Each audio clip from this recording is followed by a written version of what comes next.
ओम राजपुत्रविनायकाय नमः ओम प्रसादविनायकाय नमः इति सप्तमावरणदेवताभ्यो नमः जलगन्धादिपुजारपूजां समर्पयामि अथ अष्टमावरणपूजां करिष्ये ओम वक्रतुण्डविनायकाय नमः ओम एकदन्तविनायकाय नमः ओम त्रिमुखविनायकाय नमः ओम पञ्चास्यविनायकाय नमः ओम हेरम्बविनायकाय नमः ओम विघ्नराजविनायकाय नमः ओम वरदविनायकाय नमः ओम मोदकप्रियविनायकाय नमः इति अष्टमावरणदेवताभ्यो नमः जलगन्धादिपुजारपूजां समर्पयामि अथ नवमावरणपूजां करिष्ये ओम अभयविनायकाय नमः ओम सिंहतुण्डविनायकाय नमः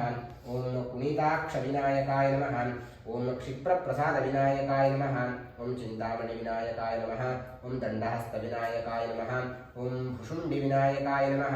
ओम उद्दण्डतुण्डविनायकाय नमः इति नवमावरणदेवताभ्यो नमः जलगन्धादिपुजारपूजां समर्पयामि अथ दशमावरणपूजां करिष्ये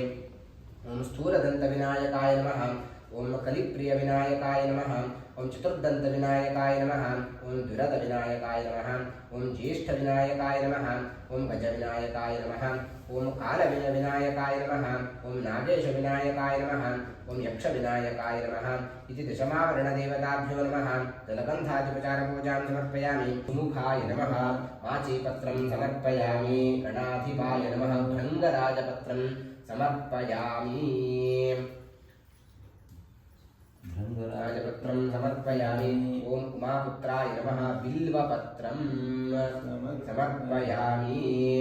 ओम गजाननाय नमः श्वेतदूर्वापत्रं समर्पयामि ओम लंबोदराय नमः बदरीपत्रं समर्पयामि ओम हरसूनवे नमः धत्तूरपत्रं समर्पयामि ओम गजकर्णकाय नमः तुलसीपत्रं ओम गुहाग्रजाय नमः अपामार्गपत्रं ओम एकदन्ताय नमः बृहतीपत्रं ओम इभवक्त्राय नमः शमीपत्रं ओम विनायकाय नमः करवीरपत्रं ओम कपिलाय नमः आमलकापत्रं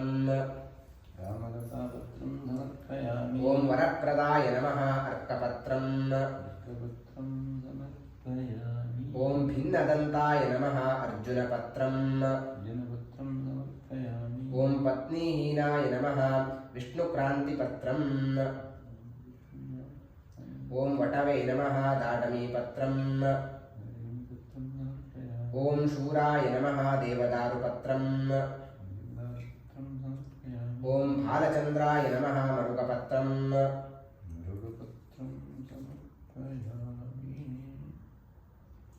ओम हेरम्बाय नमः सिन्धुवारपत्रं ओम शूर्पकर्णाय नमः जाजीपत्रं समर्पयामि ओम सुराग्रगण्याय नमः मण्डलिकापत्रं ओम श्री सिद्धिविनायकाय नमः 21 पत्राणि समर्पयामि इति पत्रपूजां समर्पयामि।